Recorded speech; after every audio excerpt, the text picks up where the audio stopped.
Les 7 vies de Léo Bellamy de Nathanaël Trapp. J'ai adoré ce roman. Il faut absolument le lire.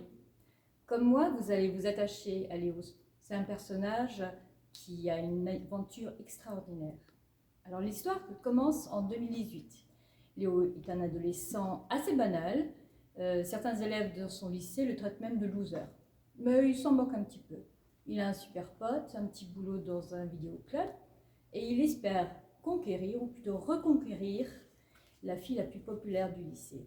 Il s'est mis à la boxe pour ça. Sa vie va basculer un dimanche matin, car dès le réveil, il se doute qu'il y a un petit problème. Il y a quelque chose qui cloche. Normalement, il a un poster de Rocky III dans sa chambre. Mais là, c'est un groupe qu'il ne connaît pas, The Cure. Il y a clairement un problème. Je vais vous lire un extrait.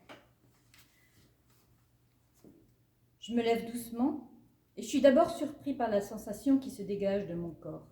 Une impression de douleur monte de mes jambes jusqu'à mon cerveau. Mes bras semblent s'être raccourcis.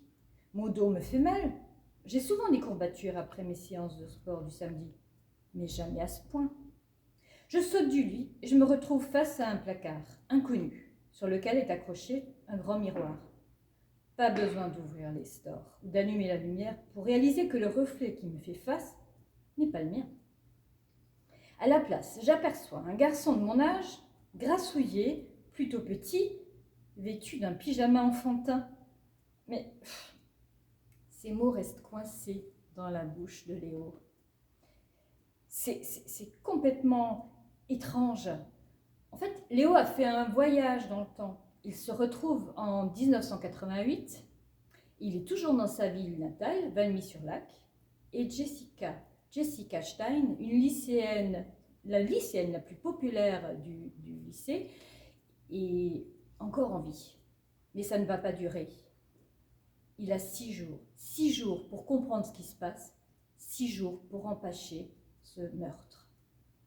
Les 7 vies de Léo Bellamy est vraiment un très très bon roman. J'ai suivi l'enquête de Léo avec beaucoup d'angoisse. Et j'étais vraiment impatiente de découvrir chaque matin dans quelle tête, dans quel corps il allait se retrouver. C'était vraiment merveilleux, parfois un peu effrayant aussi. Je vous conseille vraiment de le lire, ce livre.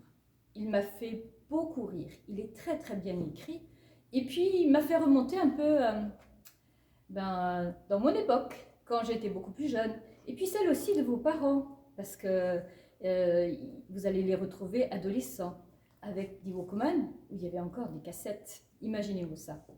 Donc, très très vite, jetez-vous sur ce roman, parce qu'il est extra.